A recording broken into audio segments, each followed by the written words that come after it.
మంత్రులు మాట్లాడుతూ ఉంటారు. అన్నీ మాట్లాడదాం. మీరు ఏం చేశారు ఈ సంవత్సర కాలంలో? అసలు మీ దగ్గర లిక్కర్ కేసు ఉన్న ఆధారం లేదో చెప్పండి. ఎవరు ఏ విధంగా కంప్లైంట్ చేశారో చెప్పండి. ఇదే కంప్లైంట్తోనే కదా మీరు సీసీఐకి పంపించింది. మీరు పంపలేదు అంటారేమో, బయట చెప్తారు, బయట అంటా ఉన్నారు. I think it is right. Wrong అయితే ఇది నేను చేయగలిగింది నేను విల్ కరెక్ట్ ఇట్. మరి వాళ్ళు చేసిన ఆరోపణలు తొలగిపోయింది. అక్కడ క్లియర్ చిట్ ఉంది, అక్కడికి ఏం లేదు ఇక్కడ. అసలు జగన్మోహన్ రెడ్డి గారు ఈ లిక్కర్ కేసులో ఎక్కడ సంతకం అంటారా? మాట్లాడారా? అంటే ఒక డిస్కషన్లో కూర్చుంటేనే కేసులు పెట్టేస్తారే. ఈ మధ్యకాలంలో చాలామంది అనధికార వ్యక్తులు మీతో కలిసి కూర్చుంటారు కదా, వాళ్ళపైన కేసులు పెడతారా? తిరుపతిలో ఒక ఆయన పారిపోయాడే, కేసు పెట్టేస్తారా? మీరు పెట్టేయండి మళ్ళీ. కనుక ఇది ఎవరినో భయప్రాంతులు చేసి ఒక భయాన్ని క్రియేట్ చేసి రాజ్యాన్ని పరిపాలిద్దాం లేక అధికారాన్ని ఆపుకుందాం అంటే కుదరదు. మీరు చెప్పినవన్నీ డొల్లం మాటలు అర్థమైపోయింది.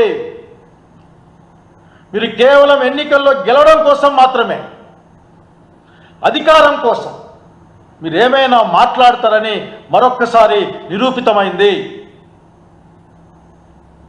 నేను మీ ఐఏఎస్ ఆఫీసర్లు బహుశా ఫస్ట్ టైం మీ హయాంలోనే మీ ఐఏఎస్ ఆఫీసర్లు వేరే ఐఏఎస్ ఆఫీసర్లు ఐపీఎస్లో డిమార్కేషన్ వచ్చింది.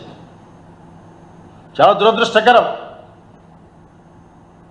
బహుశా మీ యొక్క యాటిట్యూడు లేకపోతే మీరు చేసే ఈ విష బీజాల యొక్క ఆ ఫలితం, ఆ విష ఫలాలని మీ చుట్టుపక్కల ఉన్న వాళ్ళు మిమ్మల్ని ఇప్పటికీ దాన్ని లేక మీరు వాడుతున్నారో వాళ్ళు మిమ్మల్ని వాడుతున్నారో మొత్తం మీద వాడేవాళ్ళు కూడా అనుభవించాల్సి వస్తుంది.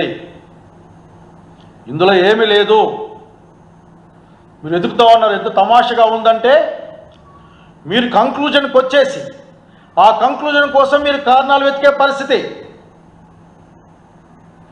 మీరు ఏందో మీకేం కావాలో బుర్రలో పెట్టుకొని దానికోసం వెతుక్కొని కరెక్ట్ సమాధానాలు ఇవ్వలేదని ఒక మాట. కరెక్ట్ సమాధానం అంటే ఏందో స్లిప్ ఇవ్వచ్చు కదా పాపం వాళ్ళకి వచ్చిన వాళ్ళకి, ఇవే చెప్పండి మీరు అని. కనుక అసలు లిక్కర్ స్కామ్ ఏదో చెప్పాం కదా అప్పట్లో మీరే. ఈరోజు జరుగుతున్న పరిస్థితి గమనించండి. మీరు ఇబ్బంది ఏం లేదు, చిన్న విషయం. ఎక్కువ దూరం పోతండి. మీరు కొత్తగా కడుతున్న ఇంటి చుట్టుపక్కల ఏదైనా పోతే మీకు బెల్ట్ షాప్ కనిపిస్తుంది. బెల్ట్ షాప్లో రేట్లు కనిపిస్తాయి. ఆ షాప్ ఎవరి పేరుతో ఉందో తెలుస్తుంది. ఆ షాపులు ఏ విధంగా వచ్చాయో తెలుస్తుంది.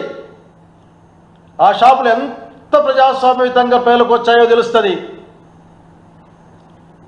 ముఖ్యమంత్రి గారు మిగతా వాళ్ళ గురించి ఆలోచిస్తలేవు. ముఖ్యమంత్రి స్థానంలో కూర్చున్న మీరు రాగద్వేషాలకు అతీతంగా రాజ్యాన్ని పరిపాలించాలి, రాష్ట్రాన్ని పరిపాలించాలి. మీరు రాగద్వేషాలకు అతీతంగా కాకుండా ఏం మాట్లాడలేదు. మీరు అసలు ఆశ్చర్యం వేస్తుంది. అసలు ఏం చంద్రబాబు నాయుడు గారు పాపం అని ఇదేది అసలు ఇట్లా మాట్లాడుతున్నాడే. కనుక ఈ రోజున సుప్రీంకోర్టు స్పష్టంగా చెప్పిన నేపథ్యంలో సిసిఐ కొట్టేసిన ఒక కేసుని ఒక సిట్లో నేను ఉండలేనని చెప్పి ఒక ఐపీఎస్ ఆఫీసర్ పోతే అయినప్పటికీ మీరు దాన్ని కొనసాగించే క్రమంలో దాన్ని ముందు తీసుకెళ్ళడం, ఇవన్నీ కూడా ప్రజాస్వామ్యంలో హర్షణీయం కాదన్న సంగతి తెలియజేస్తూ ఉన్నాం. నిజంగా మీరు ఇప్పుడు పవర్లోకి వచ్చిన తర్వాత ఆ సిఐడి పెట్టిన కేసుని మీరు ముందుకు పోనీయడంలే. బాబు గారు మిమ్మల్ని గుర్తు చేస్తాను, అట్లాగే సంబంధిత అధికారులకు గుర్తు చేస్తూ ఉన్నా. ఆ కేసు ముందుకు పోవడంలే. చాలా ఆధారాలు ఉన్నాయి.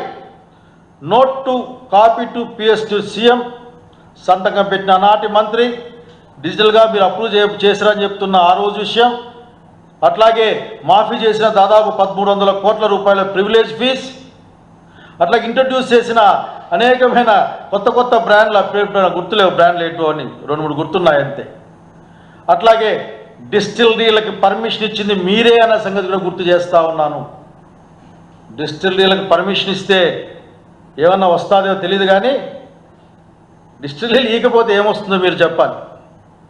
మీ మనసులో ఉన్న దురుద్దేశం ఏంటంటే రాజకీయంగా జగన్మోహన్ రెడ్డిని ఎదుర్కోలేక, ప్రజల్లో జగన్మోహన్ రెడ్డికి పెరుగుతున్న ఆదరణ, ప్రజల యొక్క ప్రేమను చూసి తట్టుకోలేక, దాన్ని అడ్డుకోవడం చేతగాక, ప్రజాస్వామ్య పద్ధతిగా ముందుకు రావడానికి మీకు ఏమాత్రం అవకాశం లేక, దాన్ని ఓర్వలేకనే మాట కాదు, కానీ దాన్ని చూసి భయపడుతూ ఈ కార్యక్రమం చేస్తూ ఉన్నారు.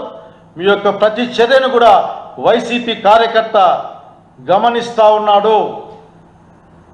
మీరు వేసిన లేక మీరు భయపెడదామనుకున్న ప్రతి అంశం కూడా తేలిపోయింది అంశం అది. వైసీపీ కార్యకర్త ఈ రోజున భయపడడానికి సిద్ధంగా లేడు.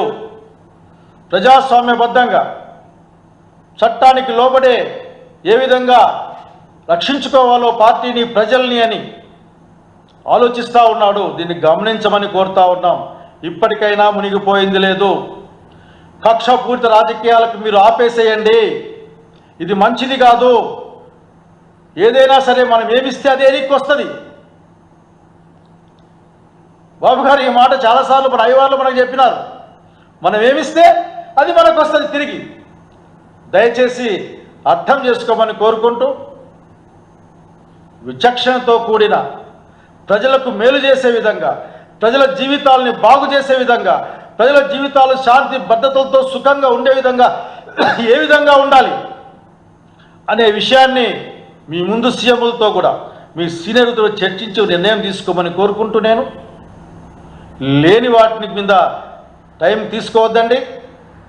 ఏమీ కాదు, కొద్ది రోజులు ఇబ్బంది పెట్టచ్చు కాక, మీరు ఇబ్బంది పెడితే, లేక కొద్ది రోజులు మిగతా పనులు మానేసి ఈ పనుల గురించి ఆలోచించాల్సి రావచ్చు కాక, అంతేగాని అంతకుమించి ఏమి ఉండదనే విషయాన్ని మీకు గుర్తు చేస్తూ ఉన్నా. నిజంగానే please give direct instructions to your CID department. ఎందుకంటే మీ యొక్క సచ్చీలత నిరూపించుకోవడం కోసం ఆ సిఐడి పెట్టిన కేసుని ముందుకు తీసుకెళ్ళాలి. జనంకు అర్థమవుతుంది. జనంకు బాగా అర్థమైంది మీ యొక్క పెంచిన సారాయి రేట్లు, 20, 30, 40, 50 రూపాయలు పెంచిన సిండికేట్ రేట్లు, ఒకే పార్టీకి సంబంధించిన వాళ్ళకి ఎక్కువ వచ్చిన మద్యం షాపులు, అట్లాగే ఊరూరున వాడవాడిన ఉన్న జీవితాలు నాశనం చేస్తున్న బెల్ట్ షాపులు. బెల్ట్ షాపులు లేని కాలం ఎక్కడ? ప్రైవేట్ వాళ్ళ ఇన్వాల్వ్మెంట్ లేని కాలం ఎక్కడ? కాబట్టి దయచేసి లిక్కర్ స్కామ్ అనే మాటకి అర్థం మీ దగ్గర నుంచి వెతుక్కోవాలని మిమ్మల్ని నేను కోరుకుంటా ఉన్నా. ఈ రాష్ట్రం ప్రజాస్వామ్యబద్ధమైన పరిపాలన కోరుకుంటా ఉంది. ఈ రాష్ట్ర ప్రజలు ప్రశాంతమైన జీవితాన్ని, గౌరవ జీవితాన్ని కోరుకుంటా ఉన్నారు. అది ఇవ్వడం చేతగాని ఈ కూటమి ప్రభుత్వం డైవర్షన్ పాలిటిక్స్ని అనుసరిస్తుందని చెప్పడానికి బాధపడుతూ ముగిస్తా ఉన్నాను. నమస్కారం.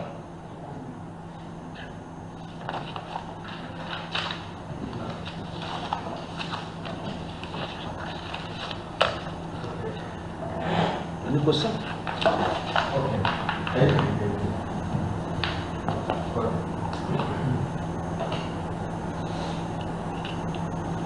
Thank you.